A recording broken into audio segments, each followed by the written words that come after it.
കഴിഞ്ഞ തവണ നടന്ന എക്സാം എടുത്ത് നോക്കിയാലും അറിയാം, അതിലും എന്ത് ചോദിച്ചിട്ടുണ്ട്? ഐസോമെറിസം ബേസ് ചെയ്തിട്ടുള്ള ക്വസ്റ്റ്യൻ ചോദിച്ചിട്ടുണ്ട്.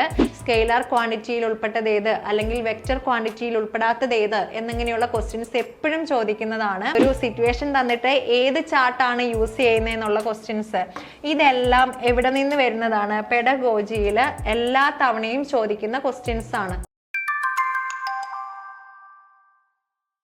Hi all, welcome to competitive cracker. എൻ്റെ പേര് ദിവ്യ കെ ജോസ്. അപ്പം നിങ്ങൾ പലരും കേട്ടിട്ട് 3 ഫിസിക്കൽ സയൻസിൻ്റെ എക്സാം പല തവണ എഴുതിയിട്ടും പാസ്സാകാത്തവരുണ്ടാകും അല്ലേ? അപ്പോൾ അവർക്ക് വേണ്ടിയിട്ടാണ് നമ്മൾ ഈ വീഡിയോ ചെയ്യുന്നത്. അതായത് അടുത്ത തവണത്തെ കേട്ടിട്ട് ഫിസിക്കൽ സയൻസിൻ്റെ എക്സാം ക്രാക്ക് ചെയ്യണമെങ്കിൽ നിങ്ങൾ ഏതൊക്കെ പോർഷൻസ് ആണ് ഊന്നൽ നൽകി പഠിക്കേണ്ടത് എന്നുള്ള കാര്യങ്ങളാണ് ഈ വീഡിയോയിൽ ഡിസ്കസ് ചെയ്യുന്നത്. അപ്പം നമ്മൾ ഈ ഒരു ഏതൊക്കെ പോർഷൻസ് ആണ് പഠിക്കേണ്ടത് എന്നുള്ള കാര്യങ്ങൾ നമ്മളൊരു 3-4 വർഷത്തെ പ്രീവിയസ് ഇയർ ക്വസ്റ്റ്യൻ പേപ്പർ എടുത്ത് നോക്കിയപ്പോഴാണ് സ്ഥിരമായിട്ട് ചോദിക്കുന്ന കുറച്ച് ഏരിയാസ് ഉണ്ട്. അതായത് കുറച്ച് ഫോക്കസ്ഡ് ആയിട്ടുള്ള ഏരിയാസ് ഉണ്ട്. അത് നിങ്ങൾ വൃത്തിയായിട്ട് പഠിച്ചിട്ടുണ്ടെങ്കിൽ നിങ്ങൾക്ക് ഷുവറായിട്ടും കേട്ടിട്ട് 3 ഫിസിക്കൽ സയൻസ് അടുത്ത തവണ ക്രാക്ക് ചെയ്യാനായിട്ട് പറ്റും. അപ്പം നമുക്കത് ഏതൊക്കെയാ പോർഷൻസ് എന്ന് നോക്കുക. നമുക്കറിയാം കേട്ടിട്ട് 3 ഫിസിക്കൽ സയൻസിനെ സംബന്ധിച്ച് ഏതൊക്കെയുണ്ട് നമുക്ക് പഠിക്കാനായിട്ട്? ഫിസിക്സ് ഉണ്ട്, കെമിസ്ട്രി ഉണ്ട്, അതുപോലെ തന്നെ ഫിസിക്കൽ സയൻസിന്റെ പെഡഗോജി ഉണ്ട് നമ്മുടെ സബ്ജക്റ്റിൽ നിന്ന്. അതുപോലെ ലാംഗ്വേജ് ആണെങ്കിൽ ഇംഗ്ലീഷോ മലയാളമോ നമുക്ക് ഏത് വേണമെങ്കിലും ചൂസ് ചെയ്യാം. അതുപോലെ തന്നെ സൈക്കോളജിയും ഉണ്ടാകും. അപ്പം ഇത്രയുമാണ് നമ്മൾ പഠിക്കേണ്ടത്. അപ്പം നമ്മൾ ഇന്ന് ഡിസ്കസ് ചെയ്യാനായിട്ട് പോകുന്നത് ഫിസിക്സും കെമിസ്ട്രിയും പെഡഗോജിയുടെയും ഇമ്പോർട്ടൻ്റ് ആയിട്ടുള്ള പോർഷൻസ് ആണ്. അപ്പം നമുക്കതൊന്ന് നോക്കിയാലോ? അപ്പം നോക്കുക, ആദ്യം നമ്മൾ നോക്കുന്നത് കെമിസ്ട്രി ആണ്. അപ്പം നിങ്ങളിനി അടുത്ത തവണ എക്സാം എഴുതുവാണെങ്കിൽ നിർബന്ധമായിട്ടും കെമിസ്ട്രിയുടെ ഈ പോർഷൻസിൽ നിന്നുള്ള ക്വസ്റ്റ്യൻസ് നോക്കിയിട്ട് വേണം പോകാനായിട്ട്. അപ്പൊ നോക്കുക, ആദ്യത്തെ എന്ന് പറഞ്ഞിട്ടുണ്ടെങ്കിൽ ഡിഫറെന്റ് ടൈപ്സ് റിയാക്ഷൻ എന്ന് വെച്ചിട്ടുണ്ടെങ്കിൽ ഏതാണ്? നമ്മുടെ എൻഡോതെർമിക്കും എക്സോതെർമിക് റിയാക്ഷൻ ഒക്കെ ബേസ് ചെയ്തിട്ടുള്ള ക്വസ്റ്റ്യൻസ് എല്ലാ തവണയും മാറി മാറി ചോദിക്കുന്നുണ്ട്. അതുപോലെ മിക്സേഴ്സും സെപ്പറേഷൻ ഓഫ് മിക്സേഴ്സും, അത് നിങ്ങൾ നോക്കിയിട്ടുണ്ടെങ്കിൽ അറിയാം. സെപ്പറേഷൻ ഓഫ് മിക്സേഴ്സ്, സ്പെഷ്യൽ ആയിട്ട് ക്രൊമാറ്റോഗ്രഫി, അതൊക്കെ എപ്പോഴും തന്നെ ചോദിക്കുന്ന ക്വസ്റ്റ്യൻസ് ആണ്.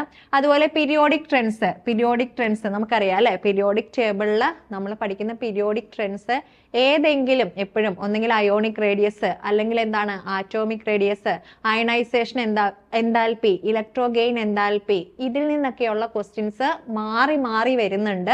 അപ്പൊ നിങ്ങൾ എന്ത് ചെയ്യുക? അത് പഠിച്ചു വെക്കുക. അപ്പൊ നമുക്കറിയാം പീരിയോഡിക് ട്രെൻഡ്സ് ഒക്കെ പഠിക്കാനായിട്ട് ജസ്റ്റ് പീരിയോഡിക് ടേബിളിനെ കുറിച്ച് ഒരു അവയർനെസ് ഉണ്ടെങ്കിൽ നിങ്ങൾക്ക് ആ ഒരു 3-4 കാര്യങ്ങൾ കറക്റ്റ് ആയിട്ട് എങ്ങനെയാണ് ഗ്രൂപ്പിൽ ഫോളോ ചെയ്തു പോകുന്നത്, പീരീഡിൽ എങ്ങനെയാണ് ഫോളോ ചെയ്യുന്നത് എന്നിങ്ങനെയുള്ള കാര്യങ്ങൾ നിങ്ങൾക്ക് അറിയാമെങ്കിൽ ഷുവറായിട്ടും അതിന്റെ എല്ലാ ക്വസ്റ്റ്യൻസും ആൻസർ ചെയ്യാനായിട്ട് പറ്റും. അപ്പൊ നിങ്ങൾ എന്ത് ചെയ്യുക? അത് നല്ല രീതിയിൽ തന്നെ പഠിച്ചിട്ട് പോവുക. എന്തായാലും 1-2 ക്വസ്റ്റ്യൻസ് ഇതിൽ നിന്ന് ഷുവറാണ്. ഇനി അടുത്തത് നോക്കുക, കെമിക്കൽ ബോണ്ടിങ് നമുക്കറിയാം അല്ലെ? എന്താണ്, ഏതൊക്കെയുണ്ട്? നമ്മുടെ കോവാലന്റ് ബോണ്ടിങ്, അയോണിക് ബോണ്ടിങ്, അതുപോലെ തന്നെ കോസൽ ലൂയിസ് എഫക്റ്റ്, അങ്ങനത്തെ കാര്യങ്ങളിൽ നിന്നൊക്കെയുള്ള ക്വസ്റ്റ്യൻസ് എപ്പോഴും തന്നെ ചോദിക്കുന്നുണ്ട്. ഇനി ഐസോമെറിസം ആൻഡ് നെയിമിങ്, ഏതാണ് ഐസോമെറിസം? ഏതിൽ വരുന്നതാണ് നെയിമിങ്? നമ്മുടെ ഓർഗാനിക് കെമിസ്ട്രീനെ ബേസ് ചെയ്ത് വരുന്ന ക്വസ്റ്റ്യൻസ് ആണ് അല്ലെ? ഈ തവണത്തെ എക്സാം, ഈ കഴിഞ്ഞ തവണ നടന്ന എക്സാം എടുത്ത് നോക്കിയാലും അറിയാം, അതിലും എന്ത് ചോദിച്ചിട്ടുണ്ട്? ഐസോമെറിസം ബേസ് ചെയ്തിട്ടുള്ള ക്വസ്റ്റ്യൻ ചോദിച്ചിട്ടുണ്ട്. അതുപോലെ തന്നെ ഇതിനു മുമ്പിൽ നടന്നിട്ടുള്ള എക്സാംസിലൊക്കെ ഏതെങ്കിലും ഒരു ഓർഗാനിക് കോമ്പൗണ്ടിന്റെ നെയിമിങ്, പ്രത്യേകിച്ച് ബ്രാഞ്ചഡ് അല്ലെങ്കിൽ എന്താണ് ഏതെങ്കിലും ഗ്രൂപ്പുകൾ അടങ്ങിയിട്ടുള്ള ഓർഗാനിക് കോമ്പൗണ്ടിന്റെ നെയിമിങ് ചോദിച്ചിട്ടുണ്ട്. അപ്പൊ എന്തായാലും ആ ഒരു പോർഷൻ പഠിച്ചു വെക്കണം. പിന്നെ ആസിഡ് ആൻഡ് ബേസസിനെ ബേസ് ചെയ്തിട്ട് കൂടുതലും വരുന്ന നമ്മുടെ തിയറീസിനെ ബേസ് ചെയ്തിട്ടാണ്. നമ്മുടെ ലൗറി ബ്രോൺസ്റ്റൺ തിയറിയും അതുപോലെ തന്നെ അറീനിയസ് തിയറിയും അങ്ങനത്തെ കാര്യങ്ങളൊക്കെയാണ് കൂടുതലായിട്ടും ക്വസ്റ്റ്യൻസ് റിപ്പീറ്റഡ് ആയിട്ട് ചോദിച്ചുകൊണ്ടിരിക്കുന്നത്. അപ്പൊ അതും എന്ത് ചെയ്യുക? നിങ്ങൾ ഷുവറായിട്ട് പഠിക്കുക. ഓക്കെ, അപ്പൊ നോക്കുക, ഇത്രയും ടോപ്പിക്ക് നിങ്ങൾ എന്തായാലും നിങ്ങൾക്ക് അറിഞ്ഞിരിക്കണം. മനസ്സിലാവുന്നുണ്ടോ? അപ്പൊ നിങ്ങൾ കേട്ടിട്ട് മിക്കപ്പോഴും ക്വാളിഫൈ ആകാതെ പോകുന്നത് എന്തായിരിക്കും? ഒരു 1-2 മാർക്കിൽ നിന്നൊക്കെയുള്ള കുറവിൽ നിന്നായിരിക്കും ക്വാളിഫൈ ആകാതെ പോകുന്നത്. അപ്പൊ നിങ്ങൾ ശ്രദ്ധിക്കുക, നിങ്ങൾ പഠിക്കുമ്പോൾ ഈ പോർഷൻസ് ഒക്കെ കവർ ചെയ്യുന്നുണ്ടോ എന്നുള്ള കാര്യങ്ങൾ നിർബന്ധമായിട്ടും നിങ്ങൾ ശ്രദ്ധിക്കണം. ഓക്കെ, അതുപോലെ തന്നെയാണ് അക്വാറീജിയ പഠിക്കാനായിട്ട് എന്തോരം ഉണ്ട് അല്ലേ? എന്താണ് അതിന്റെ കോൺസെൻട്രേഷന്റെ കോൺസെൻട്രേഷന്റെ റേഷ്യോ മാത്രമാണ് അല്ലെ നമുക്ക് മെയിൻ ആയിട്ട് പഠിക്കാനുള്ളൂ. HNO3യുടെയും അതുപോലെ തന്നെ HCl-ന്റെയും കോൺസെൻട്രേഷൻ റേഷ്യോ ആണ് മെയിൻ ആയിട്ട് പഠിക്കാറുള്ളൂ. പക്ഷെ എന്താണ് അത് ബേസ് ചെയ്തിട്ട് എപ്പോഴും ഒരു 1 മാർക്കിന്റെ ക്വസ്റ്റ്യൻസ് വരാറുണ്ട്. അപ്പൊ അത് പഠിക്കുക. അതുപോലെ തന്നെ ഐസോടോപ്സ്, ഐസോബാർ, ഐസോട്ടോൺസ് ഇത് മാറി മാറി ചോദിക്കാറുണ്ട് കേട്ടോ. കൂടുതലായിട്ടും ഈ ഇടയ്ക്ക് കണ്ടുവരുന്നത് ഏതാണ്? ഐസോട്ടോൺസ്. എന്താണ് ഐസോട്ടോൺസ് എന്ന് വെച്ചിട്ടുണ്ടെങ്കിൽ നമുക്കറിയാം അല്ലെ, സെയിം നമ്പർ ഓഫ് ന്യൂട്രോൺസ്, അതാണ് ഐസോട്ടോൺസ് എന്ന് പറയുന്നത്. അപ്പൊ ഇത് ബേസ് ചെയ്തിട്ടുള്ള ക്വസ്റ്റ്യൻസ് വരുന്നുണ്ട്. അതുപോലെ തന്നെ production of metals and alloys, production of metals അല്ലെ നമുക്കറിയാം, ലോഹ നിർമ്മാണം, അതുപോലെ തന്നെ ലോഹ സങ്കരങ്ങൾ, ഇത് മാറി മാറി ചോദിക്കാറുണ്ട്. ഓക്കെ, ഇനി അലോട്രോപ്സ് ഓഫ് കാർബൺ, പ്രത്യേകിച്ച് എന്താണ്, ഒന്നെങ്കിൽ ഡയമണ്ട് അല്ലെങ്കിൽ എന്താണ് ഗ്രാഫൈറ്റ്, ഗ്രാഫീന്, ഇതിനെ ബേസ് ചെയ്തിട്ടുള്ള ക്വസ്റ്റ്യൻസ് എപ്പോഴും ഉണ്ടാവാറുണ്ട്. ഇനി നോക്കുക, നമുക്കറിയാവുന്നതാണ് മൊളാലിറ്റി, നോർമാലിറ്റി, മാസ് പെർസെൻറ്റേജ്, ഇതിനെ ബേസ് ചെയ്തിട്ടാണ് കൂടുതലും നമ്മുടെ കെമിസ്ട്രി എന്നുള്ളൊരു പ്രോബ്ലം വരുന്നത്. ഇതിൽ നിന്നെങ്കിലും ആയിരിക്കും ഡയറക്റ്റ് ജസ്റ്റ് ആ ഒരു ഇക്വേഷൻ അപ്ലൈ ചെയ്ത് എഴുതാവുന്ന ഒരു ക്വസ്റ്റ്യൻസ് ആയിരിക്കും മിക്കതും വരിക. അപ്പൊ അതൊന്ന് നോക്കുക. അതുപോലെ തന്നെ ഫ്യൂവൽസ് നമുക്കറിയാവുന്നതാണ് അല്ലെ. ഫ്യൂവൽസിനെ സംബന്ധിച്ചിട്ട് ബേസിക് ആയിട്ടുള്ള കാര്യങ്ങളിൽ നിന്ന് അല്ലെ, ബേസിക് ആയിട്ടുള്ള കാര്യമാണ് ഇതെന്ന് പറയുന്നത്, ഫ്യൂവൽ എന്ന് പറയുന്നത്. അപ്പൊ അതിൽ നിന്ന് ബേസിക് ആയിട്ടുള്ള ക്വസ്റ്റ്യൻസ് എപ്പോഴും വരുന്നതാണ്. ഓക്കെ, ഇനി ഹൈഡ്രജൻ സ്പെക്ട്രം നിങ്ങൾക്ക് ആ ഒരു 5 സീരീസ് പഠിച്ചു വെച്ചാൽ തന്നെ അതിൽ നിന്നുള്ള മിക്കപ്പോഴും ഏതെങ്കിലും ഒരു സീരീസിന്റെ നെയിം ആയിരിക്കും ചോദിക്കാറ്. അപ്പം അതും ക്വസ്റ്റ്യൻ വരുന്നതാണ്. ഓക്കെ, അപ്പൊ നമ്മൾ ഏകദേശം ഇത്രയും നാള് നോക്കിയിട്ടുള്ളതിൽ വെച്ചിട്ട് അല്ലെങ്കിൽ ഇത്രയും ക്വസ്റ്റ്യൻ പേപ്പറിൽ സ്ഥിരമായിട്ട് ചോദിച്ചുകൊണ്ടിരിക്കുന്ന കെമിസ്ട്രിയുടെ പോർഷൻസ് ആണ് പറഞ്ഞത്. അപ്പൊ ഞാൻ പറഞ്ഞ പോലെ തന്നെ നിങ്ങൾ പലരും ഇപ്പൊ വിഷമിച്ചിരിക്കുകയായിരിക്കും അല്ലെ. കേട്ടറ്റ് 3 കിട്ടാത്തവരുണ്ടെങ്കിൽ അടുത്ത തവണ എക്സാം എഴുതുമ്പോൾ നിർബന്ധമായിട്ടും നോക്കേണ്ട പോർഷൻസ് ആണ്. നമ്മൾ കെമിസ്ട്രിയുടെ ആണ് പറഞ്ഞത്. ഇനി നമ്മൾ നോക്കാനായിട്ട് പോകുന്നത് ഫിസിക്സിന്റെ ആണ്. ഇപ്പൊ നമുക്കറിയാം അല്ലെ, കേട്ടറ്റ് 3 ഇൻക്ലൂഡഡ് ആണ് ഏതെന്ന് പറയുന്നത് ഫിസിക്സ്. നിങ്ങൾക്ക് മാർക്ക് ഡിസ്ട്രിബ്യൂഷൻ ഒക്കെ അറിയാമായിരിക്കും. എത്ര മാർക്കാണ് വരുന്നത്? 25 മാർക്ക് കെമിസ്ട്രിയിൽ നിന്നും 25 മാർക്ക് ഫിസിക്സും അതുപോലെ തന്നെ ബാക്കിയുള്ള 30 മാർക്ക് അല്ലെ സബ്ജക്റ്റില് 30 മാർക്ക് എന്ന് പറയുന്നത് പെഡഗോജി പാർട്ടുമാണ് ക്വസ്റ്റ്യൻസ് വരുന്നത്. അപ്പൊ ഒന്ന് നോക്കുക. ഫിസിക്സിലെ വർക്കിംഗ് പ്രിൻസിപ്പിൾ എപ്പോഴും ചോദിക്കാറുള്ളതാണ്. ഏതെങ്കിലും ഒരെണ്ണത്തിന്റെ വർക്കിംഗ് പ്രിൻസിപ്പിൾ, ട്രാൻസ്ഫോമർ അതുപോലത്തെയുള്ള വയുടെ വർക്കിംഗ് പ്രിൻസിപ്പിൾ ചോദിക്കുന്നതാണ്. അതുപോലെ തന്നെ സ്കെയിലാർ ക്വാണ്ടിറ്റിയും വെക്ടർ ക്വാണ്ടിറ്റിയും സ്ഥിരം ക്വസ്റ്റ്യൻ ആണ്. തന്നിരിക്കുന്നവയിൽ സ്കെയിലാർ ക്വാണ്ടിറ്റിയിൽ ഉൾപ്പെട്ടത് ഏത് അല്ലെങ്കിൽ വെക്ടർ ക്വാണ്ടിറ്റിയിൽ ഉൾപ്പെടാത്തത് ഏത് എന്നിങ്ങനെയുള്ള ക്വസ്റ്റ്യൻസ് എപ്പോഴും ചോദിക്കുന്നത്. അതുപോലെ തന്നെ ടെമ്പറേച്ചർ ഇൻ ഡിഫറെന്റ് യൂണിറ്റ്സ് ഈ തവണയും ക്വസ്റ്റ്യൻ ഉണ്ടായിരുന്നതാണ് അല്ലെ. അതുപോലെ നമ്മൾ 3 ഫാരൻഹീറ്റ്, അതുപോലെ തന്നെ സെൽഷ്യസ്, അതുപോലെ തന്നെ എന്താണ് നമ്മുടെ കെൽവിൻ സ്കെയില്, ഈ 3 സ്കെയിലും പരസ്പരം മാറ്റാനായിട്ടും അതുപോലെ തന്നെ അതിനെ ബേസ് ചെയ്തിട്ടുള്ള ക്വസ്റ്റ്യൻ എപ്പോഴും തന്നെ എക്സാമിനുണ്ട്. അപ്പൊ അത് കറക്റ്റ് ആയിട്ട് അല്ലെ, ബേസിക് ആയിട്ടുള്ള കാര്യമാണ്. പക്ഷെ നമുക്ക് പലർക്കും അറിയത്തില്ലാത്തൊരു കാര്യമാണ്. എന്നാൽ എപ്പോഴും തന്നെ ചോദിക്കുന്ന ഒരു ക്വസ്റ്റ്യനുമാണ്. ഓക്കെ, അതുപോലെ തന്നെ ലെൻസ് ആൻഡ് മിറർ ചോദിക്കാറുണ്ട്. ഇതിനെ ബേസ് ചെയ്തിട്ടുള്ള ക്വസ്റ്റ്യൻസ് 1 മാർക്കിന്റെ ക്വസ്റ്റ്യൻസ് എല്ലാ തവണയും ഉണ്ടാകാറുണ്ട്. അതുപോലെ കളേഴ്സിനെ കുറിച്ച് നിങ്ങൾക്ക് അറിയാവുന്നതാണ്. പ്രൈമറി കളേഴ്സും അതുപോലെ തന്നെ കോംപ്ലിമെന്ററി കളറും, പ്രത്യേകിച്ച് കോംപ്ലിമെന്ററി കളറിനെ ബേസ് ചെയ്തിട്ടുള്ള ക്വസ്റ്റ്യൻസ് ആണ് കൂടുതലും കണ്ടുവരുന്നത്. ഇനി അടുത്തത് viscosity, surface tension, buoyant force, Pascal's principle, ഇങ്ങനെ നമ്മുടെ ലിക്വിഡുമായിട്ട് ബന്ധപ്പെട്ട ഫോഴ്സസിനെ ബേസ് ചെയ്തിട്ടുള്ള ക്വസ്റ്റ്യൻസ് എപ്പോഴും ചോദിക്കാറുണ്ട്. അതിൽ ഈ ബയോൺ ഫോഴ്സും പാസ്കൽ പ്രിൻസിപ്പളും ഒക്കെ സ്ഥിരം ക്വസ്റ്റ്യൻ ആണ് കേട്ടോ, സ്ഥിരം ക്വസ്റ്റ്യൻ ആണ്. അപ്പൊ എന്ത് ചെയ്യുക, ഇതൊക്കെ വളരെ കുഞ്ഞു ടോപ്പിക്കുകൾ നിങ്ങൾ നോക്കുക. നിങ്ങൾ വളരെ സെലക്റ്റീവ് ആയിട്ട് പഠിച്ചു കഴിഞ്ഞിട്ടുണ്ടെങ്കിൽ നിങ്ങൾക്ക് ഈസി ആയിട്ട് എത്താവുന്ന ഒരു സ്കോറാണ് കേട്ടറ്റിന്റെ എന്ന് പറയുന്നത്. അപ്പൊ നിങ്ങളുടെ പ്രശ്നം എന്ന് വെച്ചിട്ടുണ്ടെങ്കിൽ നിങ്ങൾ വലിച്ചു വാരി പഠിക്കുന്നത് കൊണ്ടാണ്, എന്നാൽ ആവശ്യമുള്ള സാധനം പഠിക്കുന്നുമില്ല. അതുകൊണ്ടാണ് നിങ്ങൾക്ക് പാസ്സാകാനായിട്ട് സാധിക്കാത്തത്. അപ്പൊ ഇതുകൊണ്ട് ഈ ഒരു നോക്കുക, surface tension, buoyant force, Pascal principle ഒക്കെ 1 2 ലൈനിൽ തീരാവുന്നതേ ഉള്ളൂ അല്ലെ. അപ്പൊ അതൊക്കെ ഒന്ന് പഠിച്ചു വെക്കുക. ഓക്കെ, അതുപോലെ തന്നെ സൗണ്ട് അല്ലെ, സൗണ്ട് എപ്പോഴും തന്നെ സൗണ്ടിനെ ബേസ് ചെയ്തിട്ടുള്ള ക്വസ്റ്റ്യൻസ്, അതുപോലെ സൗണ്ടിനെ ബേസ് ചെയ്തിട്ടുള്ള പ്രോബ്ലം ക്വസ്റ്റ്യൻസ് വരുന്നുണ്ട്. മാഗ്നറ്റിസം ഒക്കെ ചെറിയ ടോപ്പിക്കാണ്. മാഗ്നറ്റിസിനെ ബേസ് ചെയ്തിട്ടുള്ള ക്വസ്റ്റ്യൻസ്, ഗ്രാവിറ്റേഷൻ, ഈ തവണത്തെ പ്രോബ്ലം കണ്ട് ചെയ്ത ഗ്രാവിറ്റേഷനുമായിട്ട് ഗ്രാവിറ്റിയുമായിട്ട് റിലേറ്റ് ചെയ്തിട്ടുള്ള പ്രോബ്ലം ഉണ്ടായിരുന്നു. പിന്നെ എന്താണ്, അതുകൂടാതെ problems related work, energy, power, electricity, sound, lens and mirror, force, motions, നമ്മുടെ ന്യൂട്ടന്റെ first law, second law, third law, ഇതിനെ ബേസ് ചെയ്തിട്ടുള്ള ക്വസ്റ്റ്യൻസ് ഷുവർ ആണ്. അപ്പൊ നമുക്കറിയാം ഫിസിക്സ് പാർട്ടിൽ നിന്ന് കുറച്ച് പ്രോബ്ലം ബേസ്ഡ് ആയിട്ടുള്ള ക്വസ്റ്റ്യൻസ് ഇൻക്ലൂഡഡ് ആയിരിക്കും. പക്ഷെ അത് എങ്ങനെയായിരിക്കും? നമ്മുടെ ബേസിക് ആയിട്ടുള്ള ഇക്വേഷൻ വെച്ച് ചെയ്യാവുന്ന പ്രോബ്ലംസ് ആയിരിക്കും കൂടുതലും വരിക. അപ്പൊ നമുക്ക് എന്ത് ചെയ്യണം? അത് സബ്സ്റ്റിറ്റ്യൂട്ട് ചെയ്യാനായിട്ട് അറിയണം എന്നുള്ളതാണ് ഏറ്റവും വലിയത്. അപ്പൊ പലരും പ്രോബ്ലംസ്, ഇപ്പൊ ഫിസിക്സ് ഒക്കെയാണ് പഠിച്ചതെങ്കിൽ പോലും ഇപ്പൊ കെമിസ്ട്രി മെയിൻ എടുത്ത് പഠിച്ചവരെയൊക്കെ സംബന്ധിച്ചിട്ട് എന്താണ്, ഫിസിക്സ് പ്രോബ്ലംസ് ഒക്കെ വരുമ്പോൾ വേഗം സ്കിപ്പ് ചെയ്ത് വിടും. അല്ലെങ്കിൽ എന്താണ്, അത് എങ്ങനെ ചെയ്യണം എന്നുള്ളൊരു ടെൻഷൻ ഉണ്ടാവും.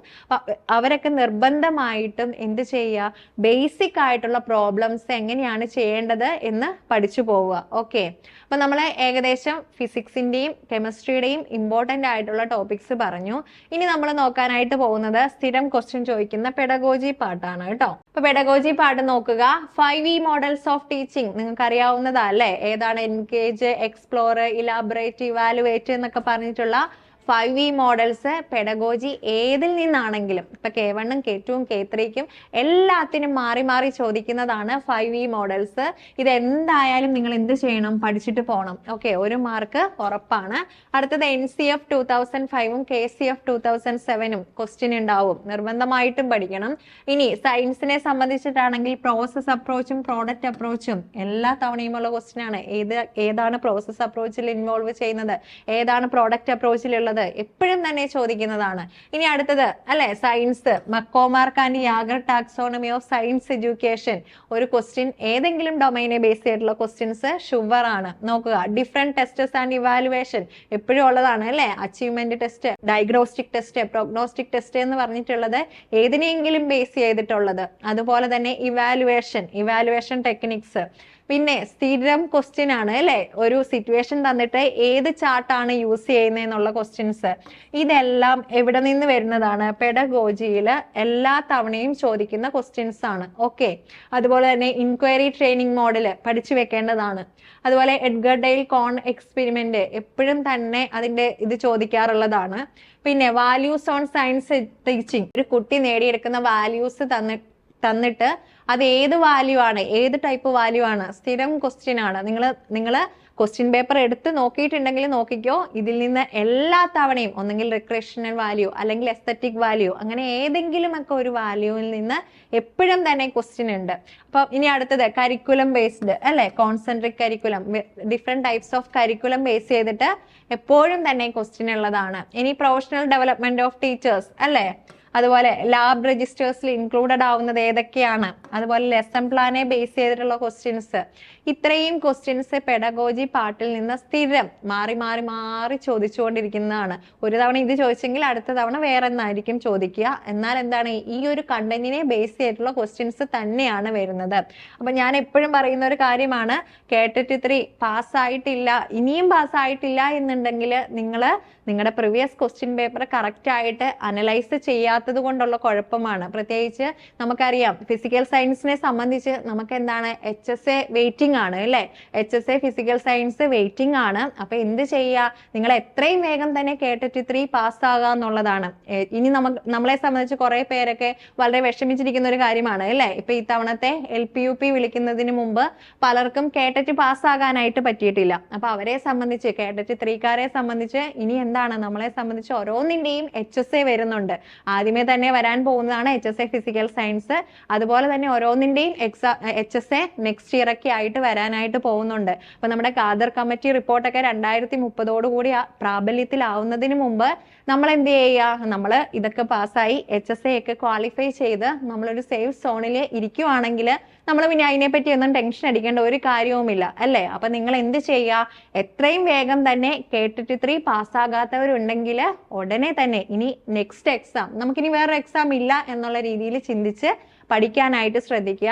അപ്പൊ നിങ്ങൾക്കറിയാം കേട്ടറ്റ് 3 ഫിസിക്കൽ സയൻസിനെ സംബന്ധിച്ചിട്ട് ഇത്രയും അധ്യാപകരാണ് നിങ്ങൾക്ക് വേണ്ടി ക്ലാസ് എടുക്കാനും അതുപോലെ തന്നെ നിങ്ങൾക്ക് വേണ്ടി ലൈവിലൊക്കെ ആയിട്ട് വരുന്നത്. ഇത്രയും അധ്യാപകരാണ്. നമ്മുടെ യമുന മിസ്സിനെ പോലെയുള്ള ഒരുപാട് എക്സ്പീരിയൻസ്ഡ് ആയിട്ടുള്ള അധ്യാപകർ കേട്ടറ്റ് 3 ഫിസിക്കൽ സയൻസിൽ നമ്മുടെ CCയുടെ ഭാഗത്ത് നിന്ന് നിങ്ങൾക്ക് വേണ്ടിയുണ്ട്. അപ്പൊ എന്ത് ചെയ്യുക, ഇനിയും കേട്ടറ്റ് 3 ഫിസിക്കൽ സയൻസ് പാസ്സായിട്ടില്ല എന്നുള്ളവരുണ്ടെങ്കിൽ നമ്മുടെ കോഴ്സിൽ ജോയിൻ ചെയ്യാവുന്നതാണ്. നമ്മുടെ പുതിയ കോഴ്സ് സ്റ്റാർട്ട് ചെയ്തിട്ടുണ്ട്. അപ്പൊ പ്രത്യേകത എന്താണ്, നമുക്കറിയാവുന്നതാണ് അല്ലേ. എന്താണ് പ്രത്യേകത, നമ്മുടെ CCയുടെ കോഴ്സിന്റെ പ്രത്യേകതകളെല്ലാം തന്നെ നിങ്ങൾക്ക് എല്ലാവർക്കും അറിയാം. എന്താണ് നമ്മുടെ എല്ലാ സിലബസ് ബേസ് ഉള്ള ക്ലാസ്സുകൾ ആപ്പിൽ റെക്കോർഡഡ് വീഡിയോസ് ആയിട്ടുണ്ട്. അതുപോലെ തന്നെ എന്താണ് വീക്ക്ലി ലൈവ് സെഷൻസ് ഉണ്ടാവും. ഇപ്പൊ ഫിസിക്സ്, കെമിസ്ട്രി, അതുപോലെ തന്നെ ഏതാണ് സൈക്കോളജി, ഇനി ലാംഗ്വേജ്, ഇതിനെയൊക്കെ ബേസ് ചെയ്തിട്ടുള്ള ലൈവ് സെഷൻസും ഉണ്ടാവും. അതുപോലെ തന്നെ മോഡൽ എക്സാംസും ഓരോ വീക്കിലും എന്തും ഉണ്ടാവും, മോഡൽ എക്സാംസും ഉണ്ടാകും. അതുപോലെ സ്പെഷ്യൽ മെന്റർഷിപ്പോട് കൂടിയാണ് നമ്മുടെ ഓരോ ബാച്ചും പോകുന്നത്. അപ്പൊ നിങ്ങൾ എന്ത് ചെയ്യുക, അടുത്ത കേട്ടറ്റ് 3 ഫിസിക്കൽ സയൻസ് നിങ്ങൾ നിർബന്ധമായിട്ടും എന്തായിരിക്കണം, ക്വാളിഫൈ ആയിരിക്കണം. അല്ലെങ്കിൽ എന്താണ്, നിങ്ങളെ സംബന്ധിച്ച് വലിയൊരു നഷ്ടമാണ് വരാനായിട്ട് പോകുന്നത്. HSI ഫിസിക്കൽ സയൻസിന്റെ എക്സാം നമുക്ക് എഴുതണമെങ്കിൽ എന്ത് വേണം, കേട്ടറ്റ് 3 ക്വാളിഫൈ ആവണം അല്ലേ.